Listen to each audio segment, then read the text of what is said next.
Diabetes capital of వరల్డ్గా ఇండియాను అభివర్ణిస్తుంటారు. మధుమేహ వ్యాధి రోగులు దేశవ్యాప్తంగా కోట్లాది మంది ఉన్నారు. ఒబిసిటీ వ్యాధిగ్రస్తులు కూడా పెద్ద సంఖ్యలోనే ఉన్నారు. ఊబకాయం, టైప్ 2 డయాబెటీస్తో బాధపడుతున్న వారికి ఇప్పుడు భారీ ఊరట దక్కింది.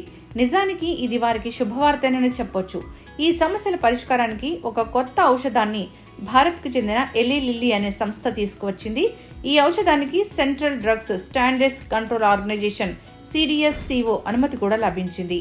మౌంజారో బ్రాండ్ పేరిట ఈ డ్రగ్ మార్కెట్లోకి వచ్చేసింది. ఇది సింగిల్ డోస్ బాటిల్లో దొరుకుతుంది. ఇక ఈ మందు రక్తంలో చక్కెరను, జీవక్రియను నియంత్రించేందుకు తోడ్పడుతుంది. అంతేకాదు బరువు తగ్గడానికి, డయాబెటీస్ను అదుపులో ఉంచడానికి కూడా సహాయపడుతుంది. ఈ మందు తీసుకున్న వారిలో మంచి ఫలితాలు కనిపించాయని పలు అధ్యయనాలు కూడా చెప్పాయి. ఊబకాయం, డయాబెటీస్ సమస్యలను తగ్గించేందుకు తాము కట్టుబడి ఉన్నట్లు ఎలీ లిల్లీ సంస్థ తెలిపింది.